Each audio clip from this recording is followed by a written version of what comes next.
the push to raise the minimum wage, that can be fought another day. But COVID relief, that the need there is urgent and that it's imperative.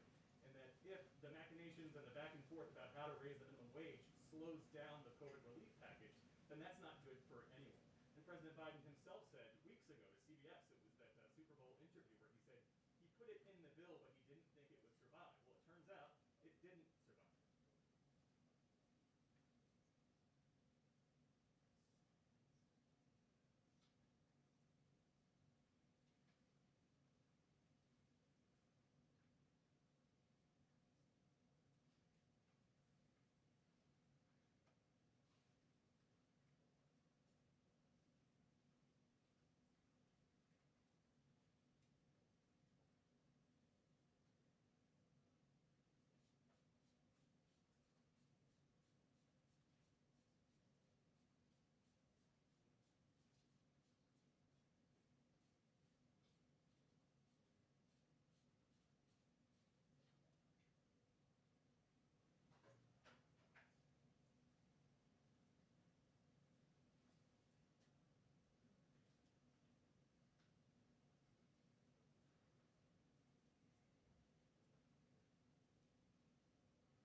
Hi, everyone.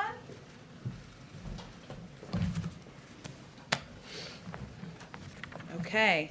Today we have a very special guest, Homeland Security Secretary Mayorkas.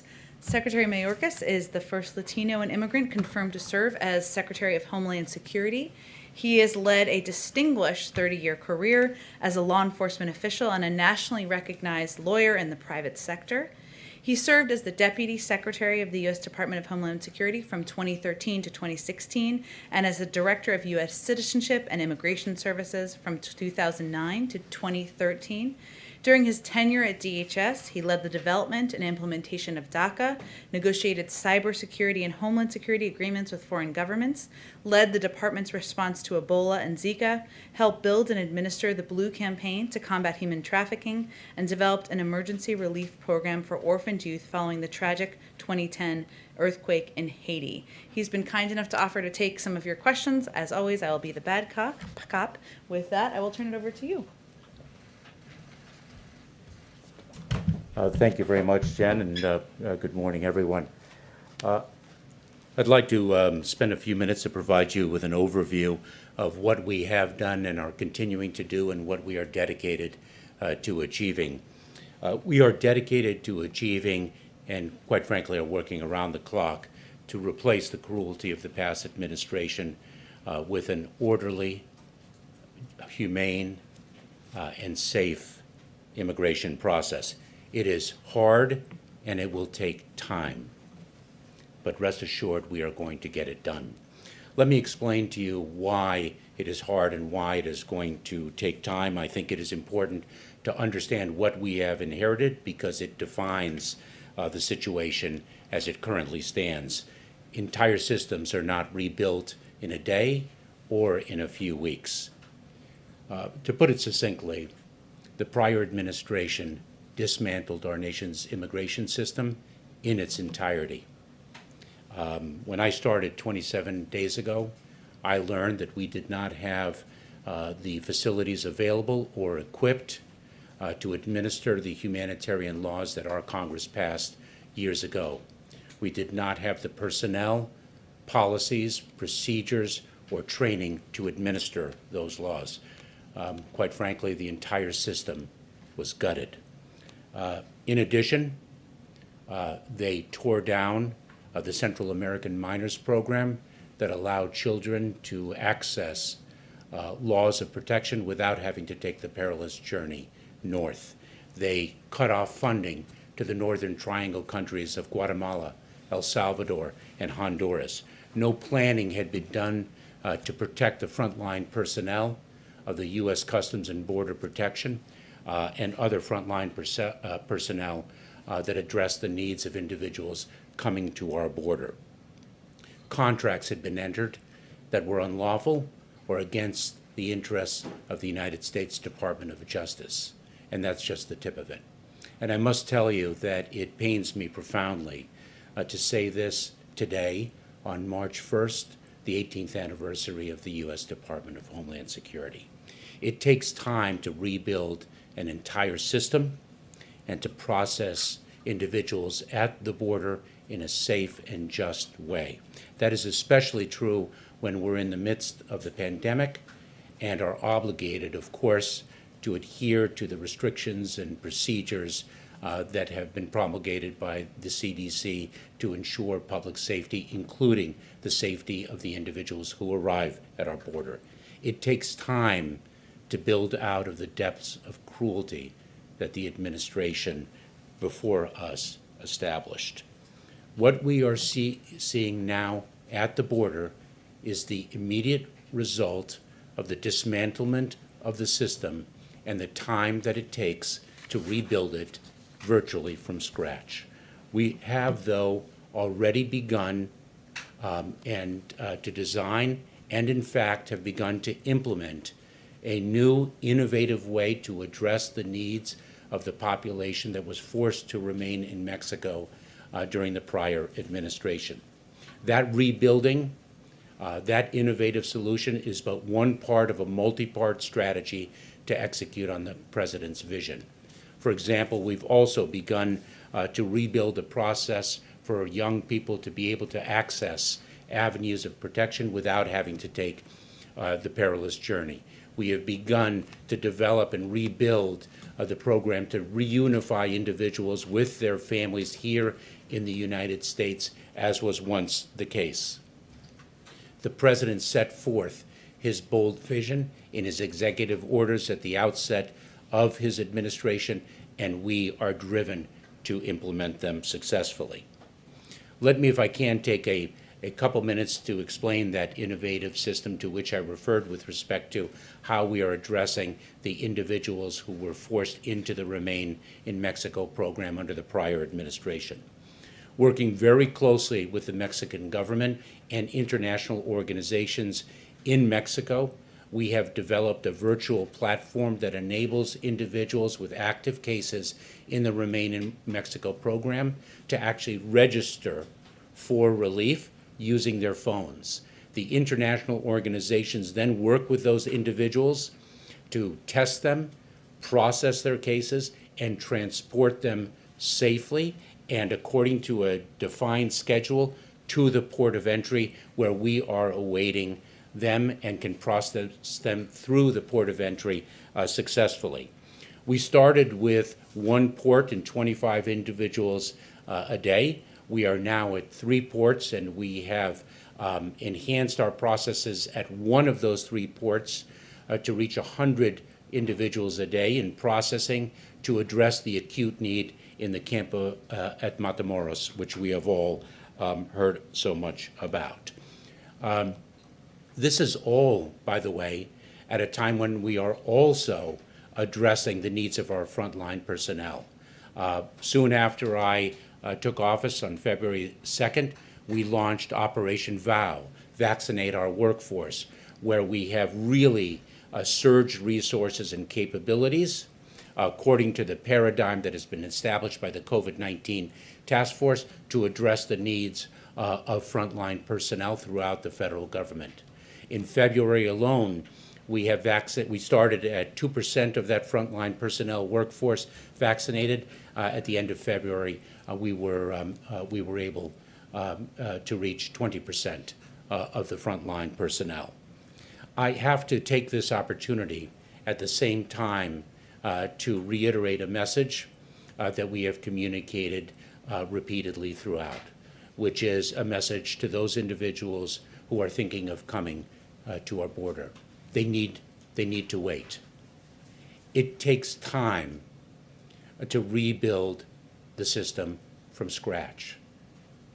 If they come, if families come, if single adults come to the border, we are obligated to, in the service of public health, including the health of the very people who are thinking of coming, to impose the travel restrictions under the CDC's Title 42 authorities and return them to Mexico. And we have done that.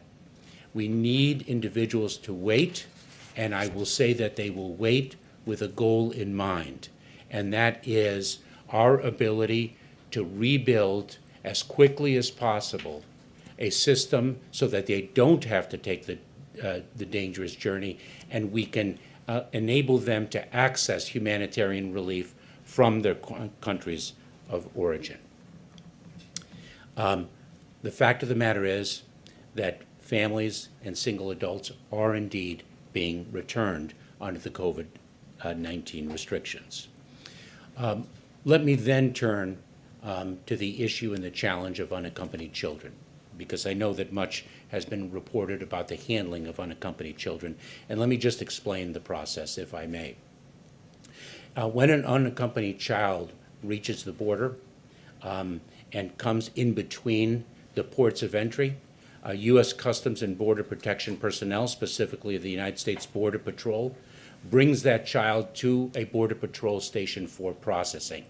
The Border Patrol is only a pass-through.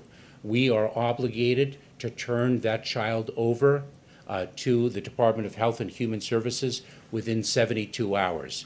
We are a pass-through. And then Health and Human Services, or HHS, of course, as is commonly referred to, addresses the needs of that child as HHS is identifying and vetting sponsors in whose trust the child can be placed while the child is in immigration proceedings.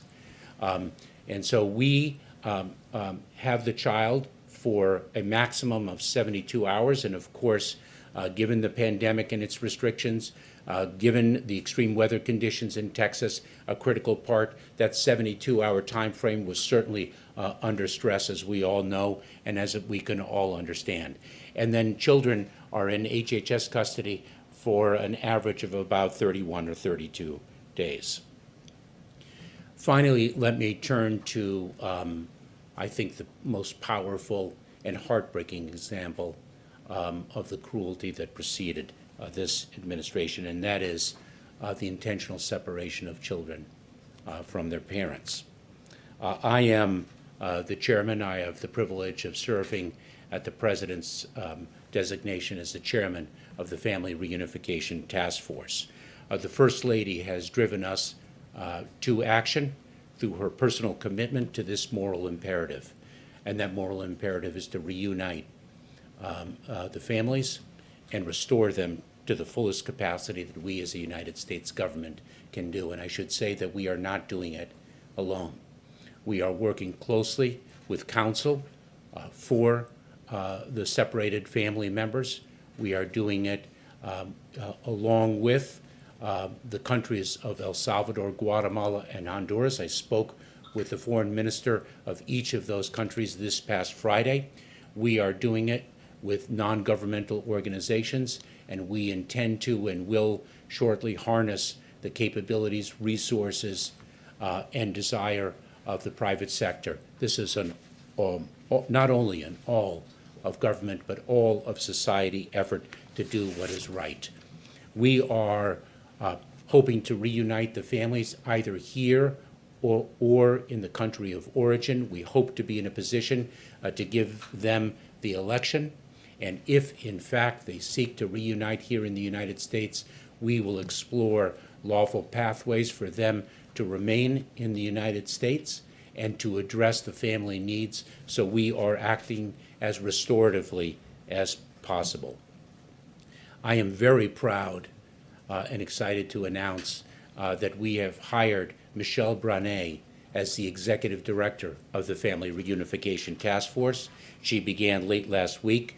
Most recently, she served as the Senior Director of the Migrant Rights and Justice Program of the Women's Refugee Commission. She has dedicated her entire career to human rights, and she is an extraordinary talent that will bring justice and results to this effort, along with the resources of the Department of Homeland Security, the Department of Justice, the Department of Health and Human Services, and every other member of the federal government that has resources to bring to bear. It is because of the men and women of the Department of Homeland Security and across the federal enterprise that we will dig out of the cruelty of the past administration, and we will rebuild our nation's asylum system and all of our humanitarian programs, of which we have been historically so proud as a leader in the world. And with that, Jen, I'm pleased to take questions. Great. Can I take it off? Thank you, Secretary. You mentioned that it will take some time to rebuild the department. How long? I mean, obviously, you're asking the American people to be patient, these migrants to be patient. How long will it take to rebuild these systems and processes and staffing that you say you inherited that were not there when you were inherited the agency? And then also on the Family Reunification Task Force, how big is this population of separated families right now, of separated children, and how many have you already been able to reunify, and what's the timeline for getting them all reunified? In but a few weeks, we already have designed an innovative program to bring people in through the ports of entry, those that most acutely in need by reason of the fact that they have been remaining in Mexico for so long. And we have already begun to implement it. We are progressing every single day. I don't have a particular timeline, but all I can do is communicate both to the American public and to the individuals seeking protection that we are working around the clock 7 days a week to make that time frame as short as possible, but they need to wait. But they need to wait with a particular goal in mind. We are not saying don't come. We are saying don't come now, because we will be able to deliver a safe and orderly process to them as quickly as possible. There have been, I understand, approximately 105 families reunited in the recent past. That is through the extraordinary efforts of council and others in the community. We are joining with council, with members of the community to work on this, and Michelle will be full-time, and we are dedicating resources full-time across the government and the Department of Homeland Security specifically to this effort. The urgency of it cannot be overstated. Secretary Mayorkas. A question about how unaccompanied migrant children are handled. The process that you articulated is the same as it was under former President Trump. It's the same as it was under former President Biden. The difference, as I understand it, with the Trump administration was that they held children for a longer period of time. How can that process be sped up? There are immigration advocates who say most kids who come here unaccompanied have the name or a phone number of a relative here in the U.S. and that they should be matched with them promptly. So let me, if I may, correct one of the premises of your question. You said that we're handling them in the same way that the Trump administration did, and that is absolutely inaccurate. The process that you articulated is Well, roughly the same. actually, the Trump administration expelled children to Mexico. And we are not expelling young children. We are not apprehending a 9-year-old child who's come alone, who's traversed Mexico, whose loving parents had sent that child alone. We're not expelling that 9-year-old child to Mexico when that child's country of origin was Guatemala, Honduras, or El Salvador. We are actually bringing that child into a Border Patrol station as a stepping point to get that child in the hands of HHS that has the capacity and the unique talents to care for the child, healthcare workers, mental health counseling, and the like, and moving that child to a sponsor as quickly as possible. So we have taken a look at the process that is in place, and we are re-engineering it to see, for example, whether we could have HHS personnel co-located in a Border Patrol station, start to identify the needs of the child, to see if that child does indeed have a relative in the United States, identify the sponsor more quickly, and unite that child with the sponsor more quickly. So a re-engineering we are taking a look at, where efficiencies can be achieved in the best interest of the child. It is the best interest of the child that really define our actions. And on the family reunifications, if I may, just quickly, looking at the principles that you laid out to guide the work of the Family Reunification Task Force, I didn't see in there accountability, making sure that it never happens again, but also holding the Trump administration's responsible for that policy, holding them accountable. The Justice Department Inspector General put out basically a roadmap that says that Jeff Sessions and DOJ leadership at the time was responsible for that, enforcing that zero tolerance policy. So it's very important. First of all, those principles are our guide. We are going to be discussing what can we do under the law, because remember, we must address the needs of each family member in an individualized way, each family unit in an individualized way in accordance with the law. So these are our goals. Our overarching goal is, of course, to be as humane as the law provides, to be as restorative as the law enables us to be, to bring justice to these families.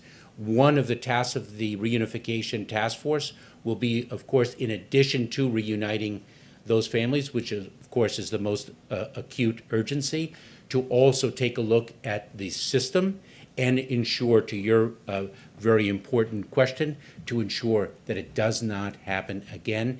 As the President has so powerfully said, this is not who we are.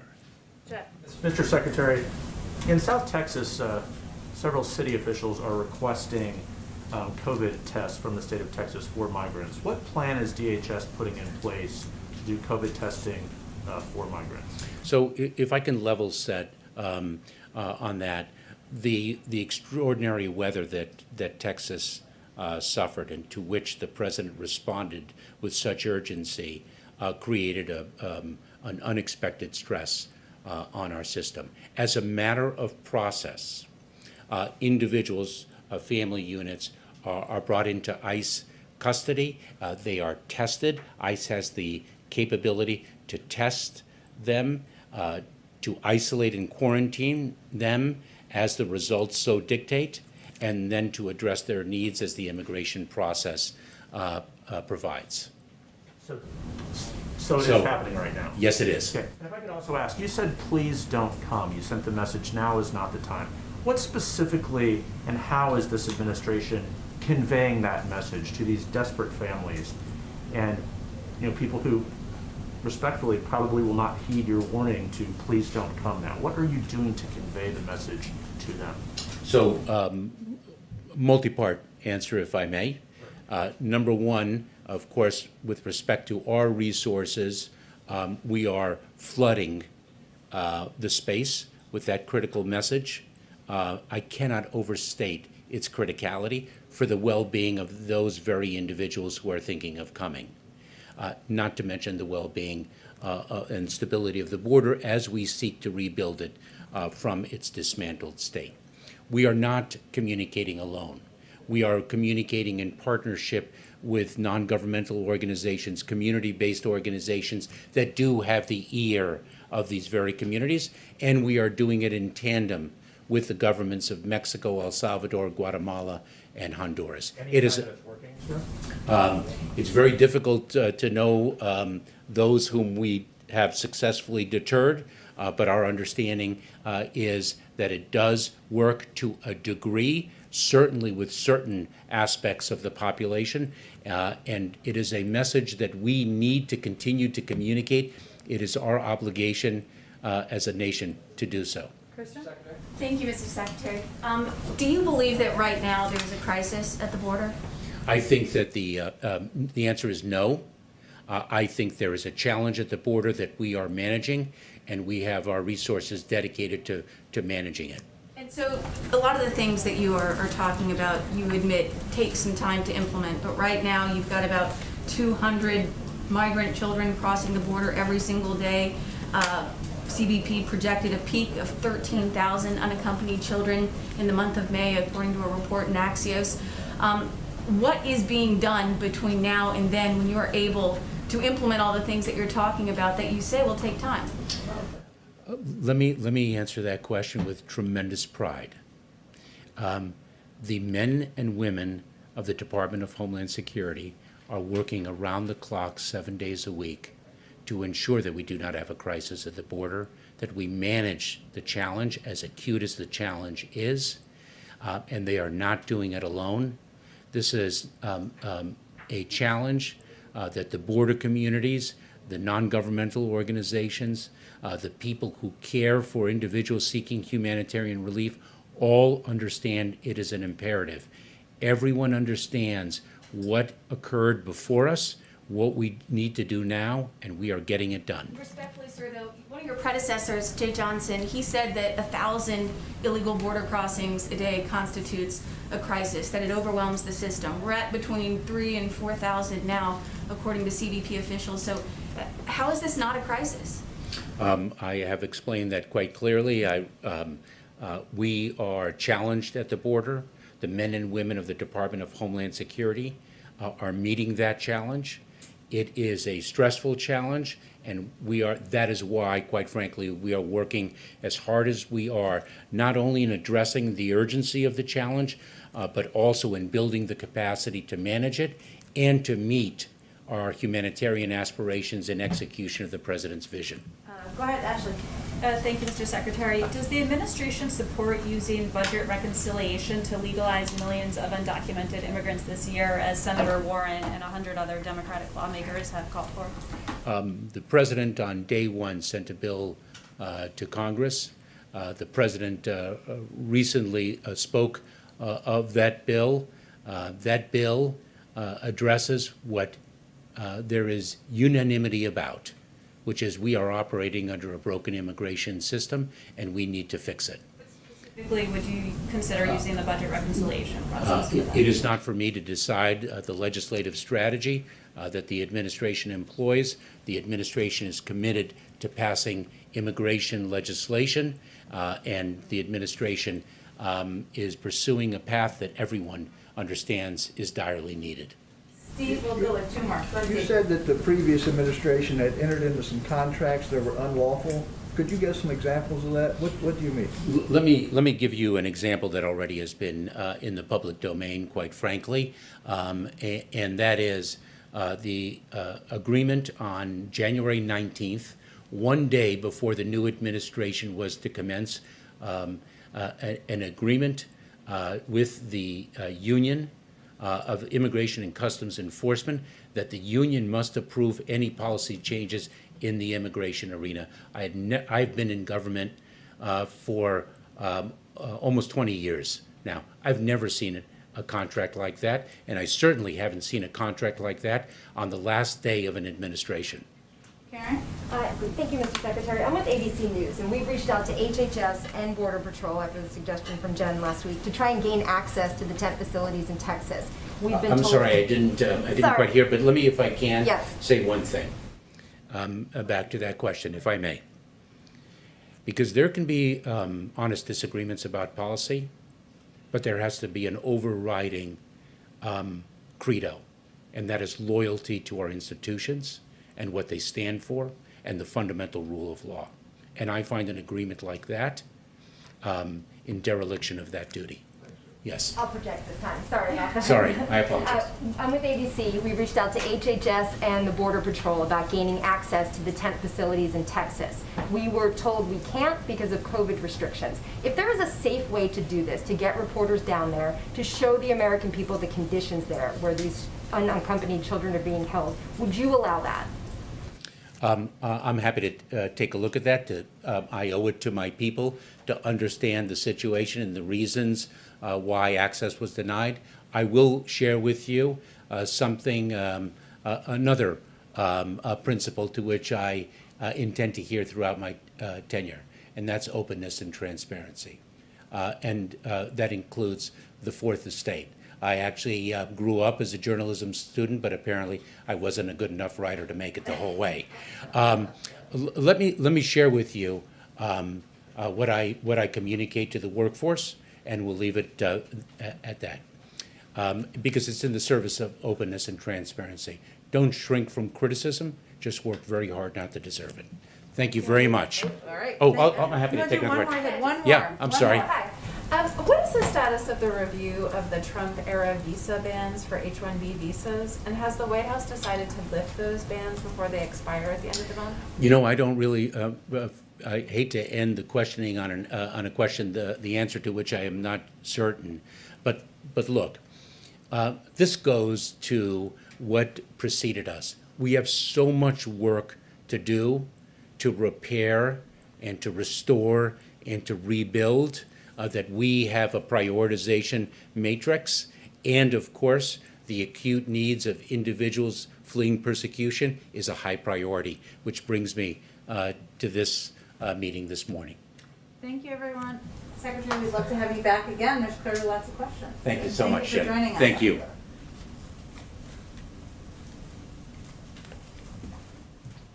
Okay, just have a few more things. I think only one more thing at the top. Obviously, the President's focus this week and the coming weeks until it's passed is on the American Rescue Plan.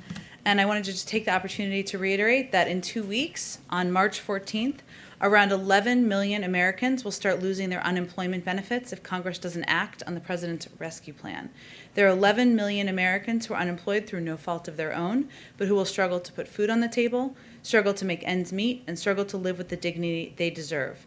I'd also note that nearly 1 million households on unemployment insurance report that their children aren't eating enough. More than 1.5 million more are behind on their rent or mortgage.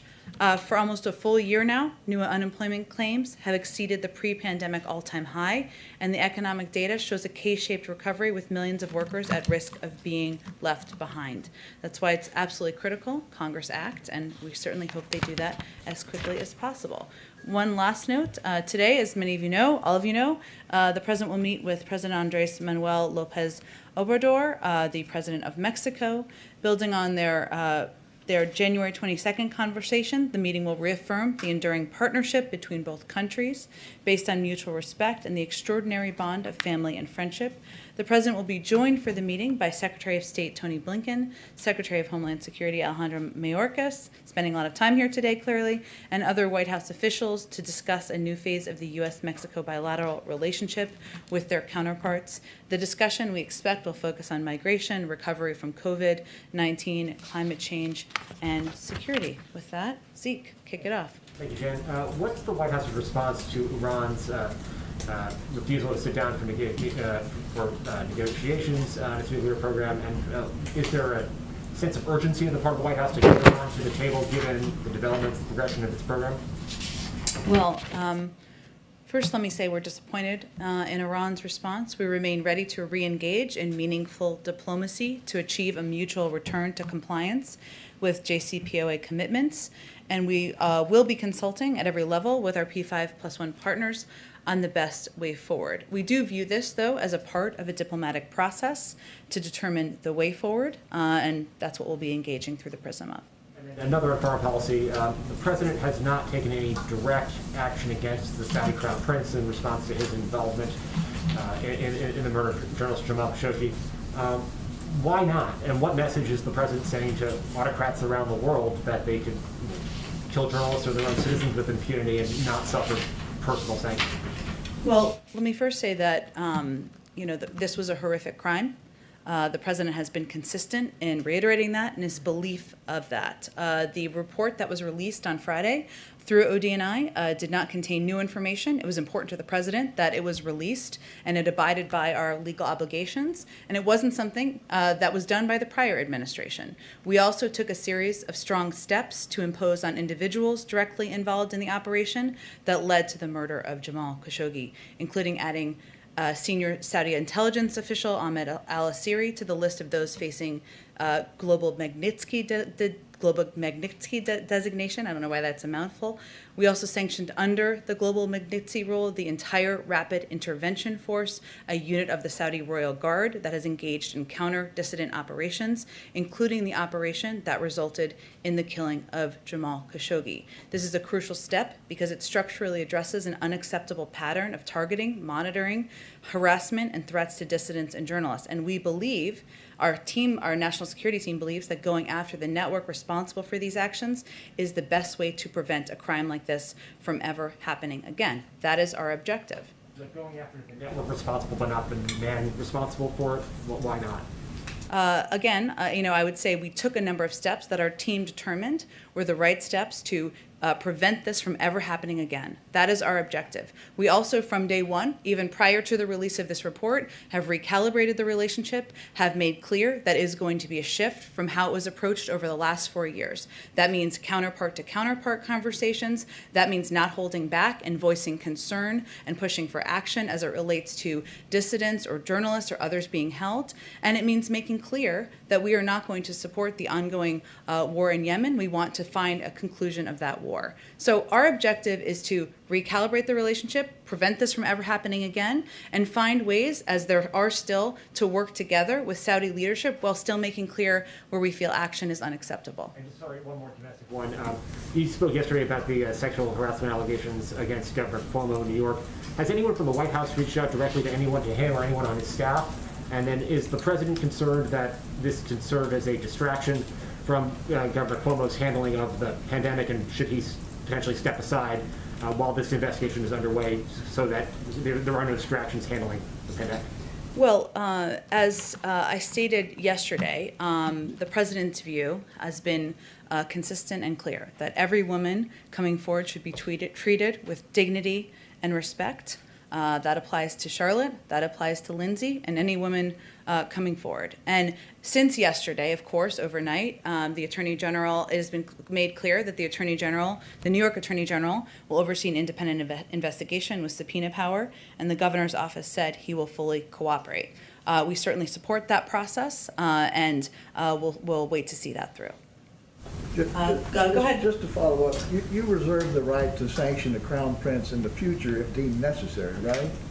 Of course, we reserve the right to take any action at a time and manner of our choosing. I will note, Steve, that historically, the United States, through Democratic and Republican presidents, has not typically sanctioned government leaders of countries where we have diplomatic relations. Okay. And a separate question, we saw the statement last night about Alabama and Amazon. Mm-hmm. Is the president endorsing Amazon workers forming a union there?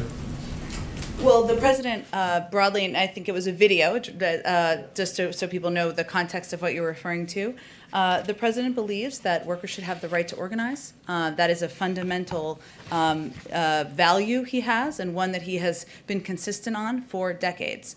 We don't comment on specific cases where it is before the NLRB or could be before the NLRB, so we aren't going to weigh in specifically on Amazon, but we broadly, he believes that workers should have the right to organize, and hence he conveyed that in the video. Lastly, on Burma and Myanmar, have you been forceful enough in your sanctions on Myanmar, because we keep seeing these bloody crackdowns, and are you coordinating with allies to look at more action? We are absolutely. We put out a statement yesterday from National Security Advisor Jake Sullivan. So let me just reiterate a couple of the pieces from that. That we remain alarmed by the Burmese security forces' violence against peaceful protesters. The killings represent an escalation of the ongoing crackdown on pro-democracy protesters since the February 1st coup.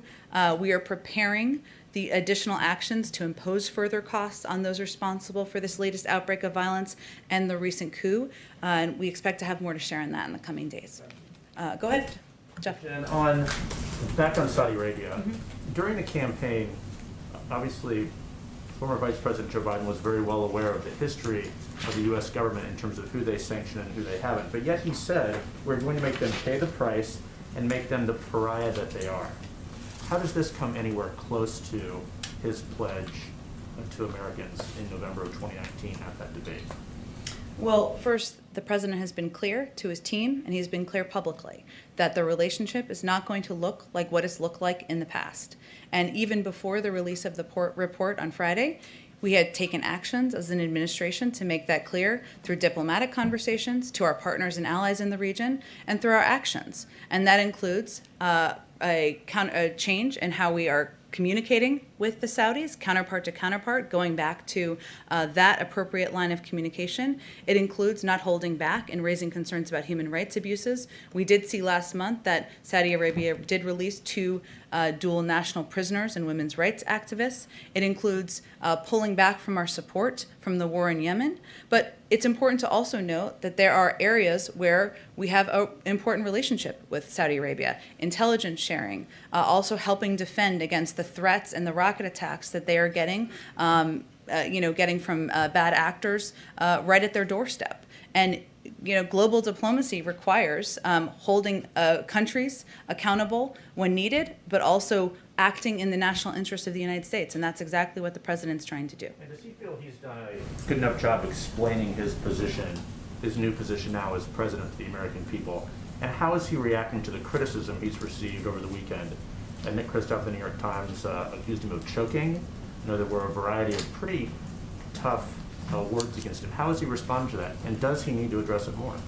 Well, I don't think anyone runs for president or is elected if they have a thin skin. And certainly any action you take on an issue like global diplomacy or an issue where there's a complicated relationship, I think he fully expected there might be some criticism. But his objective, his role as President of the United States and as Commander-in-Chief of the country is to act in the national interests of the United States. And that's exactly what he's doing in this case, that he's acting on the advice of his national security team, and he believes this is the right approach for our long-term interests. If I could ask a domestic one really quickly. You said there are 14 days, obviously very critical 14 days to getting the COVID relief bill passed. What specifically will he be doing directly with Democratic senators and Republican senators, perhaps? Will he reach out to Susan Collins, for example, or other Republicans to try and get them on board? Obviously, the Republicans were not on board in the House. Absolutely. I think we're going to be evaluating day by day what the needs are. So as you know, he'll be meeting with, or via Zoom, a number of Democratic senators this afternoon.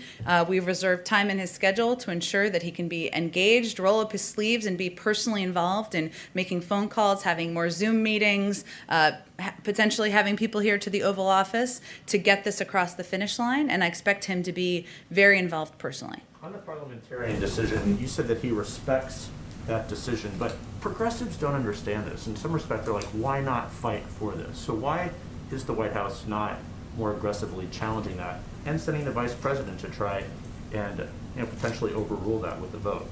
Well, the decision for the vice president to vote to overrule or to take a step to overrule is not a simple decision. It would also require 50 votes. As you know, it's not a one-step decision. And the president and the vice president both respect the history of the Senate. They are both formally served in the Senate, and that's not an action we intend to take. But the president is committed to raising the minimum wage, to working to determine the best vehicle forward to doing that. That's why he put it in the package. He wants it to be raised to $15 an hour, and he will be in touch with leaders from all wings of the party in determining the best path forward for that. Go ahead, Jeff. A follow-up to Jeff's question, which strikes me. The White House doesn't have 50 votes to confirm Neera Tanden as OMB director, and yet we heard from the White House Chief of Staff say that the White House they're going to fight our guts out was the phrase he used, to get her confirmed. So why push for that and not push as hard, one could say, for raising the minimum wage? You could make the argument that the American people stand to benefit more from a higher wage than they would from a chosen OMB director. Well, I think that's mixing a few things kind of irresponsibly, if I'm just being totally honest. I would say on the minimum wage, the president included a raise of the minimum wage in his package because he felt strongly that it's long overdue, that men and women working hard, trying to make ends meet, shouldn't be living at the poverty level. That's why he put it in his package. There is a process that it goes through, a parliamentary process, when it's a reconciliation bill, as you know, but for people who haven't been following all the nitty-gritty of this, because it's a budgetary bill. That's why it went through the process. And, again, I would send you to talk to leaders in Congress to see if they have the 50 votes necessary, but regardless, the president, the vice president have made the decision they're not going to move forward with that step, but also it's not a simple process. It requires 2 steps. As it relates to Neera Tanden, she is somebody who has decades of experience. She is qualified. She is prepared to lead the budget team. And we're continue, of course, to fight for the confirmation of every nominee that the president puts forward. We'll see if we have 50 votes. That's part of the journey. That's part of democracy in action. Oh, go ahead. On voting rights, the Supreme Court is set to hear a major voting rights case this week. You have, by some estimates, some 43 states, Republican-led states, that are set to, or at least envision a change to election laws and want to make it harder, put in place more restrictions on voting. The House is set to vote on the John Lewis Voting Rights Act. That is running headlong into a Senate filibuster. Does the president support nixing the filibuster as a means of passing voting rights? And if not, how is he going to leverage his political capital to make sure that this Democratic priority becomes law? Well, first, the president's committed to protecting the fundamental right to vote and making it easier for all eligible Americans to vote. His campaign was about fighting for democracy, and we're going to continue to fight for democracy in the White House. And that's why we need to pass reforms like H.R. 1, the For the People Act, and restore the Voting Rights Act. And he's happy to see the House take up H.R. 1 this week. We're not going to get ahead of the process. The president's view on the filibuster is well known. He has not changed that point of view, but certainly any step to protect voting rights, to ensure that it's easier and not harder for people to vote in the country, we feel is a positive step. We'll circle back on that. Okay. Ashley, go ahead. Thank you. I want to follow up on Governor Cuomo, and then I have a question about schools. Sure. So when Governor Cuomo, you said President Biden supports an independent review of the sexual harassment allegations against him. But one of those aides, 25-year-old Charlotte Bennett, detailed specific language and questions that she said the governor asked her about her personal life that made her feel uncomfortable. And the governor himself has not denied asking these personal questions. So my question for you is, in general, when it comes to sexual misconduct, where is the red line for this president and the administration? Is it only at unwanted physical overtures, or is it at unwelcome language between a boss and a subordinate with a power differential? Well, Ashley, as I said yesterday, that story was incredibly uncomfortable to read as a woman, and we certainly believe that every woman coming forward, Charlotte, Lindsay, should be treated with respect and dignity and be able to tell their story and treated with respect.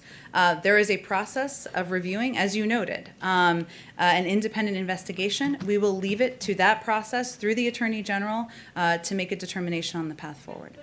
In general, not about this specific case, but can you just explain, I mean, your White House accepted the resignation of someone who used simply language that was inappropriate and abusive. Is there a red line when it comes just to language, or is President Biden's red line, does it have to be something? I'm not sure, a red line for whom? I'm not sure what you mean. In what, like with what outcome? For if the review shows that Governor Cuomo asked her questions, that it's not, as has also been alleged in other instances, a forceful kiss or an unwelcome physical overture, but just mere questions about someone's personal life, or sex life, or romantic life, or anything that makes someone feel uncomfortable, especially in a subordinate relationship with someone in power. Is that something where someone should have to resign, or should there be other consequences? That's what I mean by the red line. Look, the language, the president has a bar for what is expected in his administration, which you referenced, treating people with civility, treating people with respect. And that's what bar he holds in his administration. In terms of the path forward and the outcome of the investigation, we will leave it to the Attorney General and others to conclude that. And then on schools, first I want to make sure I understand President Biden's 100-day pledge to reopen schools is that getting 51% of K through 8 schools open 5 days a week? Am I correct on that? The majority of schools open 5 days a week. That is certainly our objective, and we'd like to meet that within 100 days. And we hope our Secretary of Education is confirmed soon, who will be overseeing that process moving forward. And by 5 days a week, is that every single kid who wants to be in school, that individual kid is going 5 days a week, or is that the building open 5 days a week, but kids perhaps doing a hybrid model, half the class on Mondays and Wednesdays, the other half on... We'd like kids to be able to be in school 5 days a week. Thank you. Go ahead, Kristen. Thank you, Jen. So when the president of Mexico meets with President Biden a little bit later today, he is expected to ask if President Biden would consider sharing part of the U.S. coronavirus vaccine supply with his country. Is this something that President Biden is considering? No. The president has made clear that he is focused on ensuring that vaccines are accessible to every American. That is our focus. The next step is economic recovery, and that is in ensuring that our neighbors, Mexico and Canada, have similarly managed the pandemic so that we can open our borders and build back better. But our focus is on his focus, the administration's focus is on ensuring that every American is vaccinated. And once we accomplish that objective, we're happy to discuss further steps beyond that. One other thing that the president of Mexico is expected to propose is an idea to bring an immigrant labor program to the U.S. that could bring 600 to 800,000 immigrants a year to work legally in the United States. Is that something President Biden would consider? I've seen reports of that. I believe that's a step that would require Congress. I'm sure we'll have a readout after the bilateral meeting this afternoon, and they both will be speaking after it as well. Okay, one more question about the strike in Syria.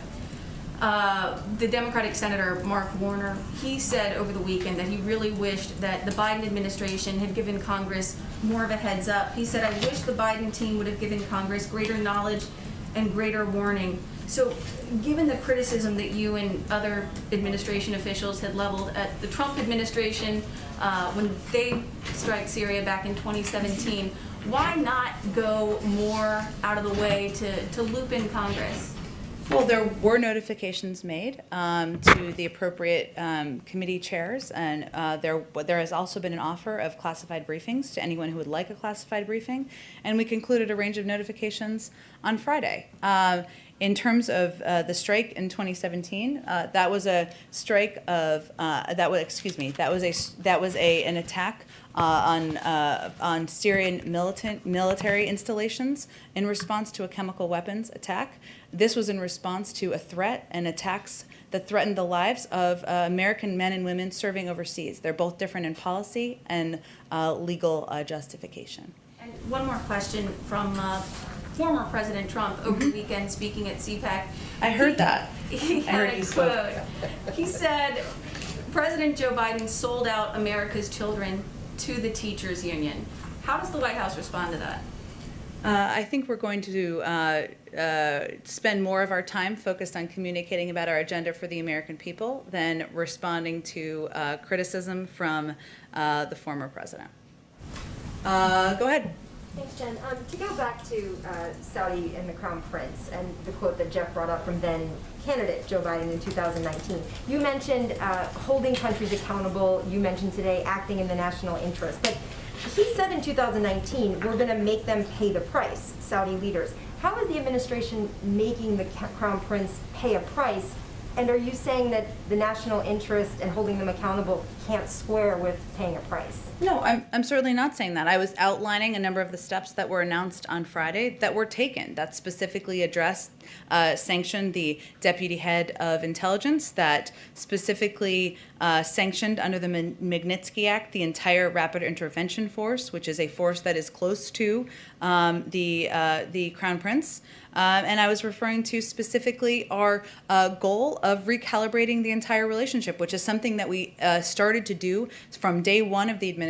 We did not wait for the release of the report. But I was also noting that this is a country where we have diplomatic relations. We are going to hold them accountable. We are going to take steps. We are not going to hold back on making clear where actions are unacceptable, where there needs to be a change and reforms put in place, while also recognizing that there are areas we need to continue to work together on because they're in the interest of the United States and our own security. And you mentioned the historically not sanctioning leaders of foreign governments that we have diplomatic relations with. You just said it then, you said it yesterday. Is it the policy, though, of the Biden administration to not sanction a foreign leader if there are diplomatic relations? More than just precedent, but actual policy? It's considerations. Considerations are done on a case-by-case basis, but I think that's some important precedent because obviously taking that step is something that there is not a great deal of historic precedent for, and that was why I noted it. The intelligence community's conclusion that the Crown Prince approved the murder operation, murder of Jamal Khashoggi, if that's not something that would change the precedent, what would? Again, we took a number of steps that were considered and determined by our national security team to have the intended impact of preventing this from ever happening again. And not just in Saudi Arabia, but around the world, including the implementation of the Khashoggi rule, allowing the State Department to restrict or revoke visas to any individual believed to be targeting perceived dissidents or journalists, including the sanctions that I've just outlined against the Saudi Rapid Intervention Force, against the Deputy Head of General Intelligence for his role in the operation. We have also conveyed very clearly and candidly through diplomatic channels that this absolutely can never happen again, that our relationship will be different from what it has been in the past, and that we are going to be, of course, hold the option of holding Saudi Arabia to their commitment to put reforms in place and make progress moving forward. Go ahead in the back. Thank you. I've got a couple of questions, just like my front row colleagues here. Sure. Given that the White House promised to release visitor logs, why hasn't the administration divulged who the president is meeting with virtually? I mean, we're in the middle of a pandemic. Isn't that kind of transparency really important? And also, wouldn't that be really easy to do? He's meeting with members of the Senate virtually today. There, I've released it for you. What else would you like to know? Well, any names? Oh, I think we did release the names. If we haven't, we certainly have every intention of doing that this afternoon. Very good. We've been talking a lot about Congress and sort of the logjam that has been.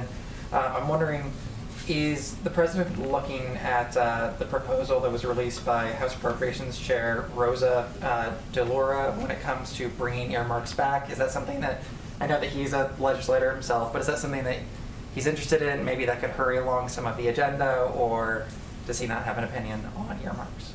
I have not discussed that with our legislative team. Obviously, as you noted, he was in the Senate for 36 years. Our focus right now is on the American Rescue Plan. You're familiar with all the components of that bill because we talk about it constantly from here. But I don't have any new position or a position on that particular piece of legislation. I will check and see if there's anything more we would like to convey. Go ahead.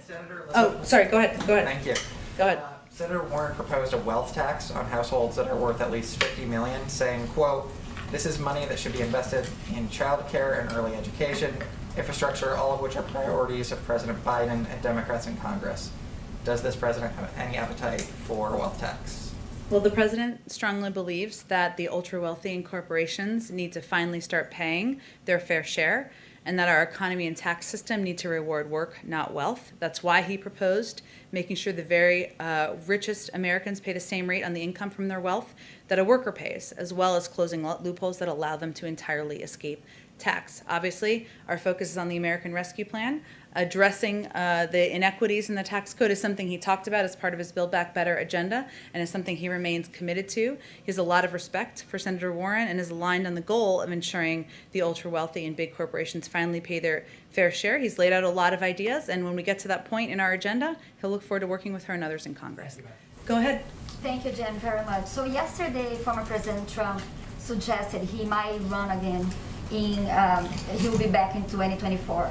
You said the White House is not paying attention to President Trump, former President Trump, but how do you think foreign leaders are looking at this? Because this is one of the reasons foreign allies are still have doubts, and many, if they can trust the U.S. again. So how do you also think President Biden can convince global allies that they can trust the United States and reclaim U.S. leadership? Well, President Biden just decisively beat Donald Trump a few months ago. That's why we're all here. having so much fun together in here. But his focus, and I think one of the ways that he convinces foreign allies and partners that America is back and we want a seat at the table, is by keeping his focus on his commitments he made on the campaign trail, which is building the economy back better, bringing an end to the pandemic, rebuilding our relationships around the world, and not focusing time and energy and effort on a political campaign. There's plenty of time for that, but his focus is on his objectives of getting the pandemic under control, working with our partners around the world to do that as well. Do you take into consideration that foreign allies are worried about the return of Donald Trump? I'm not a spokesperson for our foreign partners, so you'd have to ask them and see what they have to say. I have one more question about Sure, go ahead. Brazil. So Sure. the WHO said there is a tragedy happening in Brazil right now because of the pandemic. What is the White House evaluation of the situation in Brazil and how Brazil is responding to this crisis? Well, first, let me note that on just about a month ago, the United States, through USAID, announced it has delivered an addition $1.5 million for emergency COVID-19 response in Brazil. We did that, of course, because we want to be a collaborative and cooperative partner in addressing the pandemic. Our focus is on getting the American people vaccinated. That needs to be our focus now. But of course, we believe that the more people in our global community who are vaccinated, the safer we all are. It's just what our current focus is at this point in time. Is there any conversation with the Brazilian government about the situation there? Do you think also there is a tragedy going on in Brazil right now, happening in Brazil? Certainly the loss of life, the number of people who've been impacted in Brazil and many places in the world, including the United States, is an incredible tragedy. But in terms of specific conversations, I'd refer you to the State Department. They would have more specifics and more updated conversations to read out for you. Go ahead. Just one more question about South America. There was some hope in South America that President Biden would be an ally because he has experience leading issues in the region during the Obama administration.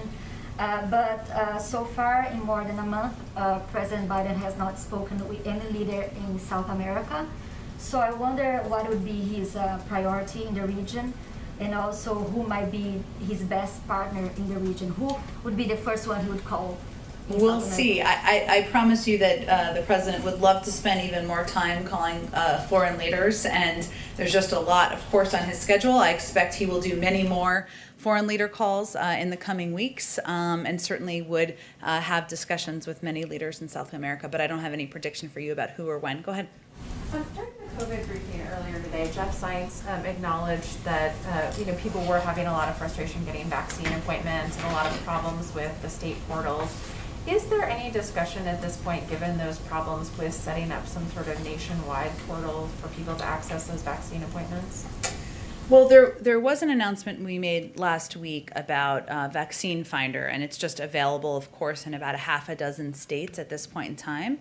But what we're working to do is take a number of steps to ensure people have access to more easily figure out when they can get a vaccine and when they're eligible. In part because, as you know, everybody doesn't have access to the internet. Everybody doesn't know how to figure that out online. So certainly that's one tool. It's in a pilot stage at this point in time. Certainly could be expanded, but we're also looking for to add additional steps, call centers, proactive outreach, other ways to reach people who are having trouble figuring out how to gain access to a vaccine and when they'll be eligible. Okay, just one more question, if you don't mind. Senators Wyden and Sanders dropped their plan today for taxing companies that did not pay a higher minimum wage. Mm-hmm. I'm wondering, what is the plan C at this point for getting some sort of minimum wage increase through Congress over the next several months? Well, it is an issue that the president remains committed to. He wants the minimum wage to be raised. That's why he put it in his package, and he is going to be in conversations, and we will be at a number of levels with members of Congress, with their staffs, about the best vehicle moving forward. But we don't have a clear answer on what that looks like at this point. It just remains a commitment and something he will use his political capital to get done. Go ahead, Jeff. And the White House has even standing up here, the office has released the senators who will be meeting virtually with the president this afternoon. There are 9 senators. Okay. Would you consider opening the top of that up so we can hear from the president directly on this 14-day critical push And if not, why is that meeting not open? Well, it's a video call. Happy to check with our team and see. He has spoken about his commitment to getting the American Rescue Plan passed and the reasons why nearly on a daily basis. So I don't think you've had a shortage of that. He'll also be speaking after the bilateral meeting with Mexico, but I'll check and see if there's more that can be done. Go ahead. Yeah, Donald Trump last night said everybody should get their COVID-19 shot. Is that something you would welcome his intervention? And given that Republicans as a group seem rather more reluctant to get the coronavirus vaccination, is there more you could be doing with Republican leaders to bring on that group? Well, it's a good question. I mean, our objective, of course, is to ensure as many Americans as possible are vaccinated as quickly as possible. And we will have enough vaccines to vaccinate ensure every American has a vaccine by the end of July, if not sooner, likely sooner. So at a certain point we're going to reach, we will have more vaccines than there are people who want to take them. That doesn't seem like where we're going to be at this point, but we will reach that point in time. And we certainly welcome the encouragement from anyone to take a vaccine. And if I could, Anne Sakalas is still wanted in the UK on charges of causing death by dangerous driving. Now, the original rationale for her leaving the country with diplomatic immunity was that she was the spouse of somebody who was working at RAF Crowton, which under the terms of the agreement there meant she would have had diplomatic immunity. It since seems to have emerged from her lawyer in court here that she was actually employed by the State Department or the US intelligence services. I wonder if you can clarify whether she was working in the UK for the United States government and whether she does actually, as far as you're concerned, have diplomatic immunity. I would point you to the State Department. They, of course, engage in any questions about diplomacy, diplomatic immunity, of course, the status of somebody who served during the prior administration. I don't have anything more for you on it from here. Go ahead in the back. Hi, thanks. Can I ask about the G7 in June? Sure. Can you lay out some of what the President wants to focus on there? And also, is it expected to be his first overseas trip? We're not quite there yet in terms of laying out his exact agenda. Obviously, there are global objectives, getting the pandemic under control, working together to get our economy up and going again, which is something that the United States is obviously grappling with, but many countries around the world are grappling with. I'm certain those will be part of the agenda, but we're not quite at the point of previewing a summit that's happening in a few months. A lot can happen in the world between now and then. In terms of whether or not he will travel, we haven't made a determination on that at this point either. It will be related to COVID restrictions and the advice of our health and medical team, and I expect as we get closer, we'll have more of an update. So is there a possibility that he won't attend in person? Again, we'll evaluate as we get closer. There's certainly a possibility, but we are several months away. Go ahead. I have a couple questions out from myself and then some from our colleagues. Sure, go ahead. With 3 vaccines available, the administration has said it will distribute all 3 proportionally and then tell states to distribute them equitably. My question is, if the Johnson & Johnson vaccine is just the 1 dose, why not prioritize that for communities that are harder to reach and maybe harder to convince to come back and get that 2nd dose? Well, the determination is made by the FDA on kind of how these vaccines should be distributed and where. I will say that the advice and guidance we've received from our health and medical team is that every American should take whatever vaccine is available when it's their turn. And in terms of distribution of those vaccines, generally speaking, if we're distributing the Johnson & Johnson vaccine, or we will distribute, I should say, just like we distribute Pfizer and Moderna's vaccine, proportional to a state's population and through our federal channels. So if a state makes up 5% of the population, it will get 5% of the Pfizer allocation, 5% of the Moderna allocation, and 5% of the Johnson & Johnson allocation. All 3 vaccines are highly effective. All 3, and this is certainly an incredible a step forward and a new tool that we have now in our quiver to address the crisis. But the guidance we are providing, based on the advice from our health and medical team, is that any American should take whatever vaccine that is available to them. And how does the administration counteract any messaging that the Johnson & Johnson vaccine is inferior to the other 2 that have greater efficacy? Well, I think the clear message we're sending is that all of these vaccines are safe, they are effective, They've been approved by the FDA. They will be distributed, all of them will be, around the country through governors and then also directly to pharmacies and other mass vaccination sites. And we will be continuing to convey that any vaccine you have access to, you should take that vaccine. And we are not, we will be certainly also tracking if vaccines are only going to certain communities, and we'll be addressing those issues as they come up. A couple further colleagues who aren't here. Now that the COVID bill has passed the House, has the president had any more contact with Speaker Pelosi about scheduling his joint address to Congress? That's such a popular question. I don't expect that, we don't have any update on it. I don't expect that the president will be laying out the next stage of his agenda until after we get the American Rescue Plan passed, and we're certainly hopeful that we do that in the coming weeks. Any update on his first press conference? Not yet, but we will definitely have one. We will schedule it, and you will be the first to know because you're pivotal participants in that. And last question here. When does President Biden plan to begin submitting nominations for judicial vacancies? It's a great question. It certainly is something on his mind and a priority for him, given his long history, obviously as former chairman of the Judiciary Committee. I don't have an update for you on the timing, but it's something that he is focused on personally. Jen, can I just ask? Go ahead. In these conversations with foreign leaders, phone calls and our meetings, is President Biden discussing at all the threat of the white supremacy? Domestic violent extremism? Certainly, it's a U.S., but around the world. Yeah, this is something that you're discussing here in the U.S. and around the world. Well, there's an ongoing review, as you know, and we're allowing that policy process to see itself through. He does receive regular updates from his Homeland Security team and others on incidents happening around the world. Whether it comes up in meetings, I don't think I have anything more specifically to read out for you, other than to convey that it is a priority for him on the national security front in addressing that. That's why he asked his team to conduct a full review, and why we'll look at that before we put new policies in place. White supremacy is a threat to the national security and maybe further transnational